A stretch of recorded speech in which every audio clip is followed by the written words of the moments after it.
I was in Israel exactly, I would say 5 months ago, Chodesh Nisan, the end of Adar, to tell you the truth. I was there to take a Mifchan and Ochot Nida. And Baruch Hashem, I was successful. And it was the first time, it's not my first time taking a test over there, but first time I stayed in my grandmother's house for the duration of the time I was there. And I had my, I didn't want to stay there, I was uncomfortable, because I don't really like staying in Tel Aviv. I really only want to stay in Yerushalayim. I like Yerushalayim because it's beautiful over there. In Tel Aviv, it's basically going to the city. You know, why would I have to go 12,000 miles across the sea? I just take a 45-minute train drive away, and I'm in the city, I'm in Tel Aviv. But you know what, I learned some things 5 months ago when I was in my grandmother's house, Menuchata Eden. You know what, Ashrei Yisrael, you know, it's true the Chachamim said, Mutav shiyu shogegin v'al yiyu mezidin. It's true what the Chachamim say. I went inside my grandmother's house. She was already in the house. She's already, I don't know, 84, 85. She's an old lady. She barely walks. She barely sees. You know, old Bukharians, you say, we're going to buy you a pair of glasses. You're going to see. No, I'm not going to see. Why? God gave me eyes. I'm going to see with my eyes. But you can't see. I don't want to see with glasses. I'm going to see with my eyes. Okay. Stubborn. What can you do? Let me help you to the door. Let me help you to your seat. No. I have legs. I'm going to walk by myself. Rav Elyashiv, Zichrono Livracha, Tzadik Yesod Olam, Rabbi Yosef Shalom Elyashiv, the greatest Ashkenazi posek in the last, who knows? When he used to be at home, he raised 10 children. He would never ask his children to bring him a cup of water. Why? I have legs, I can walk by myself. Mitzvat Kibud Av Va'em is not incumbent on the parent to give to the child, but the child has to do it to the parent on his goodwill. It's not your obligation to tell your children what to do. It's your children's obligation because God said to tell them what to do. That's why the Torah, the Gemara, has to give a mashal, a story from the Gemara about a goy, Dama ben Netina.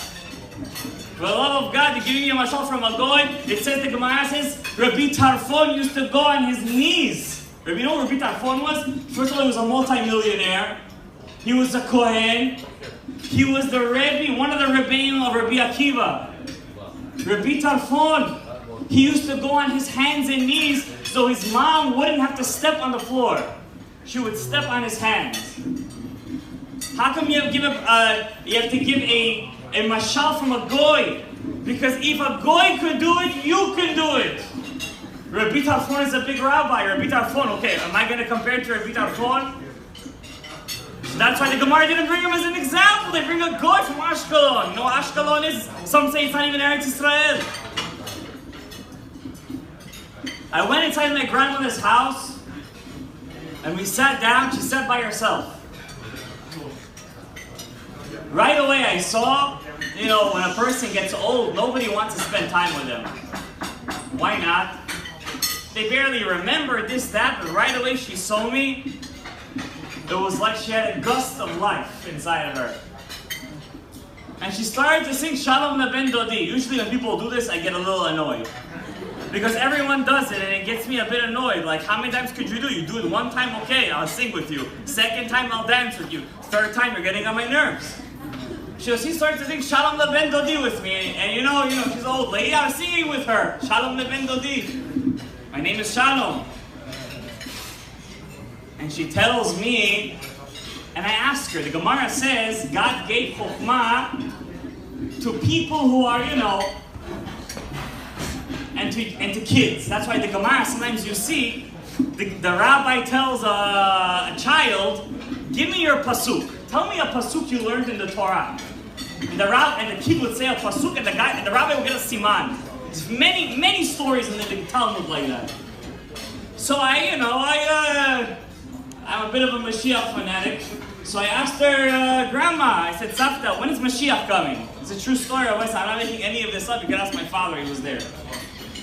I said to her, when is Mashiach coming? And I learned a lesson, and I believe it's worth it to say it, and not in a crowd of 100 or 200, but in the Coliseum. And she said like this. You said in clear Bukharian. My Bukharian is not the best, but I understood what she was saying. You said in Bukharian. She said, Shmoli Mashiach. How you say there is? No, there is. How you say? There is the Shmoli of Mashiach. Hasta. Shmoli Mashiach Hasta. She told me like this, I promise you. I'm not making this up. She was 5 months before she passed away. 5 months! I wouldn't say she was a religious woman. Wait, Shmoli Mashiach Hasta then? Wait. She said to me, Shmoli Mashiach Hasta, and I said to her, what do you mean by that? Because it sounded like a joke to me. And she said to me, I can't believe she would say something to me, and I learned a lesson I can't believe I would learn it from her. You know, I'm a guy who learns in the kollel, I learn Torah, I take tests. I have to learn this kind of lesson from her. She said to me, Mashiach is here for people who want him to be here. Oh. I couldn't believe she said that to me. From that day on, I understood a lesson. Reality is what you make it to be. And it was only because she had a life that she lived. And she was a very strong woman. She never liked to take help from anyone. And she loved one thing, Rabotai. Something, I'm going to say it. The Gemara says at the end, the last tractate. It says, Akadosh Baruch Hu lo matzah kli mazik bracha ela shalom. God did not find a vessel that holds blessing, but peace. What does that mean, peace? What's peace? There were two brothers, twin brothers. They were twins. They came out of the mother's womb at the same time. The father loved the older brother, the mother loved the younger brother. The father called the older brother Esav, and the younger brother Hashem called Yaakov. What's Esav? I'll tell you a small secret. Esav is the antagonist of Am Yisrael. Why? I'm living in America, everything is good. Everything is great. Everything is the best. We have houses. We have balconies, porches. We don't have one house, we have 4 houses. One in the city, one in Arizona, one in Florida, one upstate, and one in Israel. Life is good. The Satmar Rebbe, Rav Yoeli Satmar, he was once in Florida, and he was sitting under a palm tree with a lemonade in his hands. Rav Yoeli Satmar. And he looked at his students while he was sipping a lemonade. And he said to them, Rabbi Say, we're in Golos. What does that mean, we're in Golos? They asked him. They said to him, we know, you have to remember, we're enjoying ourselves when we're in Galut. But then he told them something and they laughed. He said, we're in Galut, but if I would choose to be in any Galut, it would be this one. This is a great Galut to be in, we love it. Life is good over here. And we forget that we're missing the main point. The main point, we have to be together. Like my good friend over here said, Rabbi Mikhail, he said, we leave over here with our hands open. You never take anything with you. Even the grade that you pay, you don't enjoy. You think the Nishamot care if you put a black grave, a white grave. They just need a matzeva, that's it. They just need a matzeva. I want to tell you a small story. All the rabbis over here mentioned Tu B'Av. They mentioned Kibud Avim, Parshat Ve'et Hanan. I'm going to give you the Haftarah. This week's Haftarah is Nachamu, Nachamu, Amin. We're in the 30 days, we're in the Shloshim. Nachamu, Nachamu, Amin. I want to tell you something beautiful, Rabbi Isai. The Beit HaMikdash was destroyed because of hatred. Because we didn't... What's hatred? For no reason. Every hatred is for a reason. I'm not going to hate somebody because I just don't like him. I see a person, if he doesn't respect me, he doesn't do me something nice, I'm going to hate him. But if he's okay, he's a nice guy, I'm gonna like him. I'm not gonna hate him for no reason. I'm not gonna hate him just because like that. That's called sinah. There's many mefarshim what sinat chinam. Many mefarshim. I don't want to get into it. We already passed the 3 weeks. We already passed Ben Avitzari. We're in nachamu ami. We're in the comfort stage. I'm gonna tell you guys a story. A small story, but you know this story is like it's an arrow that pierces the heart. And I think it's chashuv and it's for this occasion. There were 2 brothers, very close brothers. They did everything together. They grew up. They were, how you say, achim balev, achim banefesh. They were brothers in the neshama. Benafsho kishura benafsho. Everyone's soul was connected to the other one. But you know what? Hashem Yitbarach sometimes gives one brother wealth, and the other brother he gives children. To one brother he gives parnasa. Oh, is a parnasa. The guy was rich as a kikorach, the kikorach adato. The other brother, he wasn't rich, but he had not 1 kid, not 2 kids, not 3 kids. He had 17 children. Ribono shel olam, they were already jumping on him. He didn't have beard. He didn't have a beard left. You know why? Because they all pulled it out. He had a beard, but they pulled it out. And they both had parnasa, but the one with a lot of kids had very little parnasa. And the one with a lot of kids, with no kids, had no parnasa, had a lot of parnasa. I'm sorry, it's the opposite. One day, long time ago, one of the brothers said to himself, you know, my brother has a lot of children. For what do I need $1 million in my bank? What am I going to do with it?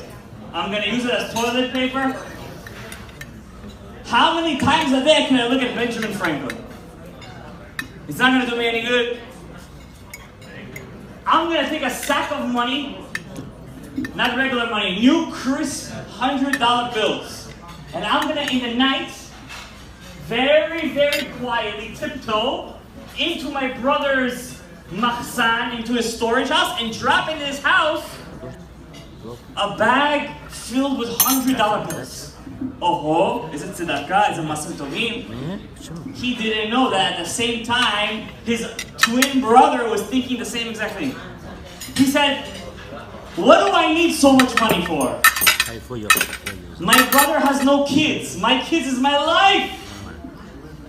I'm going to give him what he enjoys. I'm going to give him all my money in my bank. Hashem gives me. I emunah. He takes a bag of money full of $100 bills. But he had old ones. And he put it in a bag and he started to walk. Both of them. And it was Chatzot Laila. Chatzot Laila, Bizman Chatzot, a lot of stuff happened. It was midnight and both brothers met each other at the top of a mountain. And he said, Moshe, what are you doing here? He said, Aharon, what are you doing over here? He said, I came to give you something. I came to give you something too. They both opened the bag, and what did they have? What did they see there? It's the same exact thing. They both dropped the money on the floor. They hug each other. They kiss each other. They love each other. Hashem said, that's the spot I'm going to build a Beit HaMikdash. That was Har HaMoriah. That was the Beit HaMikdash.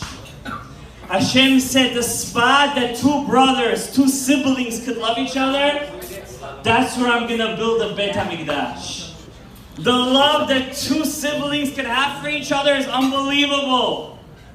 We should never forget that. HaKadosh Baruch Hu lo matza kli machzik bracha ela shalom. We have to love each other, Rabbi Say. We have to have peace. Peace, Rabbi Say. And if you take the word shalom, shin, 300, lamed, 30, vav, 6, mem, 40, you get 376. I'm sorry for doing math. I know you guys, all you guys graduated over here already. But if you take the word esav, ayin is 70, shin is 300, vav is 6, you get 376. Shalom and Esav have the same numerical value because they're the exact antagonists for each other. So what's going on with you? To defeat Esav, we need Shalom. What goes on? To love each other takes a lot of work, but that's when it pays off. We have differences, we have to accept it. But at the end of the day, Kol Yisrael Am Echad. Eliyahu Hanavi said in Tanada Eliyahu, I will bring Mashiach only for one shul that has 10 people that like each other. One shul, he said, one shul. And I don't need 100 people. I don't need a Jewish center. All I need is 10 people that like each other. This year we counted 1,950 years since the destruction of the Beit HaMikdash. Nahamu, Nahamu, Amir Aboisai. Let's not get to 1,951. Let's not get to 1,951. Let's all gather together. Let's talk out our differences. Let's have shalom. Kol ish l're'eu yomar chazak. Kol ish l're'eu yomar shalom. Kol ish l're'eu yomar todah. And Be'ezrat Hashem Yirach, may we marry Biat Mashiach Tzidkenu, Baruch Adonai Le'olam, Amen ve'Amen.